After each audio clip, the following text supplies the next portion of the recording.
Il y a un système de régularisation qui se trouve au ciel. Ces termes qu'on dit aujourd'hui sont modernes.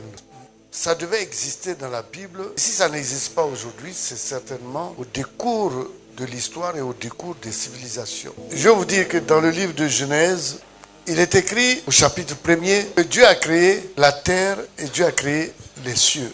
Donc, il faut aller avec des choses simples.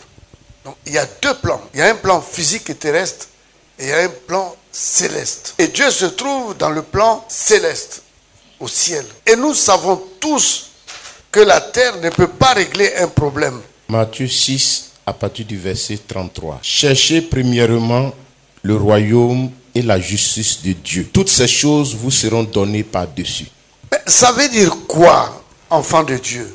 On dit de chercher quoi? Premièrement, un autre plan, une autre dimension dans laquelle se trouve Dieu. Mais est-ce que toi, tu sais comment prendre le chemin? Même quand il a dit dans le livre d'Hébreux qu'il a inauguré une nouvelle route pour nous, qui nous conduit au ciel. Est-ce que tu connais la route? Moi, Papa Kodjo, je dis tu connais la route. Vous connaissez, on vous l'a appris, on vous a dit, mais vous n'avez pas conscience de ça. Le problème de l'homme, c'est un peu l'inconscience. Bon, il a dit, cherchez premièrement le royaume et quoi? Les cieux et... Ce mot justice là, vous ne comprenez pas. Justice là, c'est régulariser ta situation. Si tu n'es pas marié, tu seras marié. Si tu es pauvre, tu seras riche. Si tu es dans l'amertume, tu auras la joie. Ça veut dire que il dit toutes les choses que tu cherches se trouvent dans cette dimension. On peut te la donner, mais il faut chercher. Et la Bible te dit, ne te trompe pas. Tout ce que tu entreprends cela dans cette dimension. Mais comment parvenir à la dimension? Je vous dis, c'est tellement simple. C'est tellement simple comme bonjour. J'ai exigé ça plusieurs fois, mais il y a d'autres qui ne pratiquent pas. Beaucoup de gens viennent me voir, j'ai des problèmes. Je dis, si tu as des problèmes, c'est parce que tu ne mets pas en application ce qu'on te dit. Ce qui te permet aujourd'hui de changer de dimension, c'est la prière du lit. Car c'est dans ton lit que tu seras surdimensionné. Et oui, c'est la vérité. C'est la vérité. Vous, de la source, vous le savez. Mais vous n'êtes pas conscient de ça. Vous ne faites pas des relations entre les paroles de Dieu.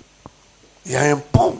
Tout est lié. Vous ne savez pas que la nuit, il y a beaucoup de choses qui se passent quand vous dormez. La preuve, s'il y a des sorciers qui sont là, c'est la nuit, ils t'attaquent. Ils sont en train de dire, le pasteur a raison, j'attaque la nuit. Aussi des choses qui sont simples.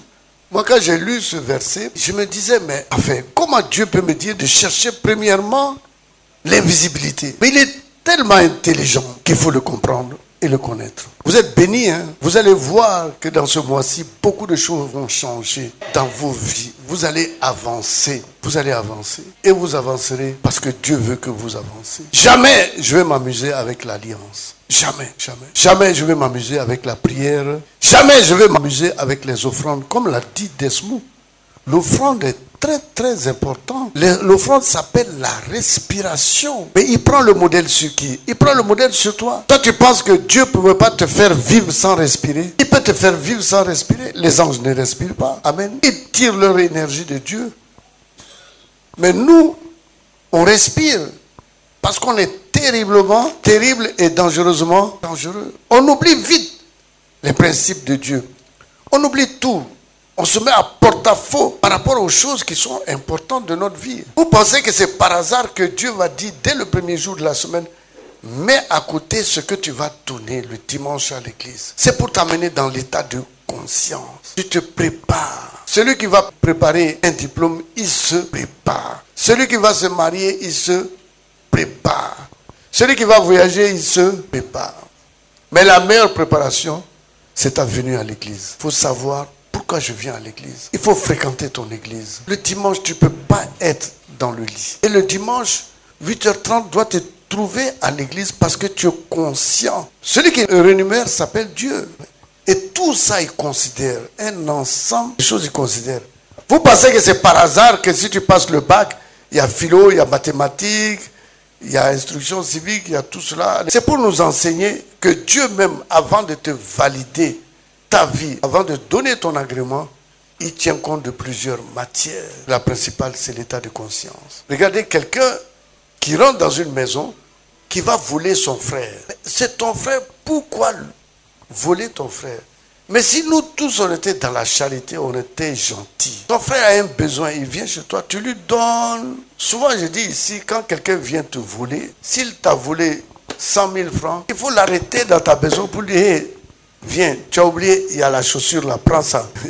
Il y a la veste là, prends ça. Parce que effectivement, il faut dire la vérité qu'il a un besoin. Et ce besoin, ça peut être la chaussure. Donc la prière du lit t'amène à pouvoir être surdimensionné.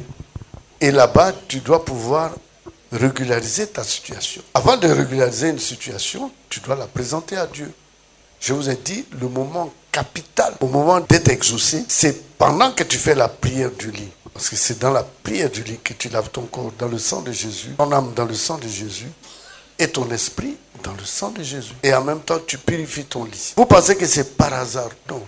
Il y a une opération qui va suivre.